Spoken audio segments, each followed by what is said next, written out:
ជំរាបសួរបបងប្អូនទាំងអស់គ្នាថ្ងៃនេះសូមស្ដាប់រឿងនិទានដែលមានចំណងជើងថាបុរសចាក់ស្មុគកាលពីដើមមានបុរសម្នាក់ចេះចាក់ស្មុគបុរសនោះចង់បានខ្លងប្រើក៏ឡើងទៅចាក់ស្មុគលើចុងត្នោត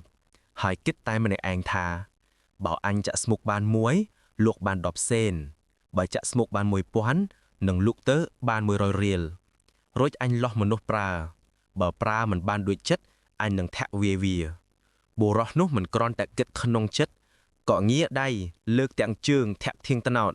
ក៏របូតខ្លួនធ្លាក់ពីលើចុងត្នោតតែបានដៃប្រវាចាប់ស្លឹកត្នោតជាប់តាន់ក៏នៅតែកតោកតោកដូចជាគេព្យួរគ្រានោះ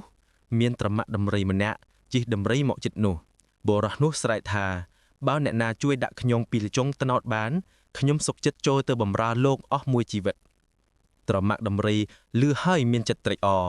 បរដំរីចូលទៅដល់ក្រោមដើមត្នោតឈើលើខ្នងដំរី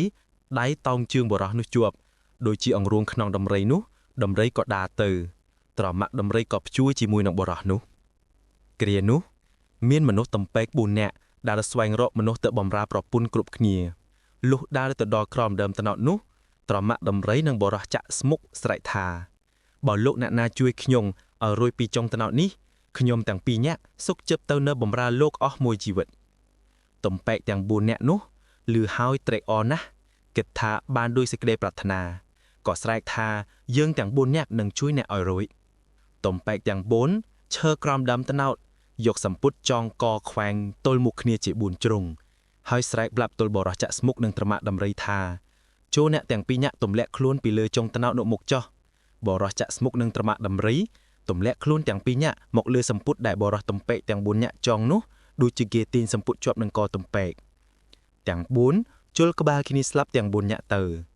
ឯត្រម៉ាក់ដំរីនឹងបរោះចាក់ស្មុគឃើញទំពេកទាំង4នាក់ស្លាប់ដូច្នោះភ័យណាស់ទៅនិយាយនឹងយាយចាស់ម្នាក់ថាបើនិយាយគិតដូចម្ដេចឲ្យបានសុខយើងទាំងពីរនាក់នឹងនៅបំរើយាយទាល់អស់ជីវិតយាយចាស់មានចិត្តត្រេកអរដោយប្តីខ្លួនទៅកាប់ចំការឯព្រៃហើយនិយាយថាបើដូច្នោះអ្នកទៅយកខ្មោចទាំង4នោះមកដាក់ក្នុងផ្ទះចងរួមឲ្យស្រេចរួចយាយចាស់ឲ្យយកខ្មោចមួយចេញពីផ្ទះមកគាត់ស្រែកយំអ្នកស្រុកសួរគាត់ប្រាប់ថាប្តីគាត់ស្លាប់អ្នកស្រុកក៏ជួយយកខ្មោចនោះទៅដុតយាយចាស់ប្រាប់ថាសូមអ្នកទាំងអស់ដុតធัวឲ្យល្អត្បិតប្តីខ្ញុំគាត់ស្រឡាញ់ខ្ញុំណាស់កាលដែលគាត់នៅរស់លុះគេយកខ្មោចមួយទៅដុតហើយយាយចាស់ស្រែកថាប្តីគាត់ទៅផ្ទះទៀតហើយអ្នកស្រុកក៏ទៅយកមកដុតទៀតលោកដុតទៅគម្រប់4លើកទើបឃើញតាចាស់ប្តីយាយនោះចិនមកពីព្រៃចំការមានខ្លួននោះប្រឡាក់សុទ្ធកាធៀង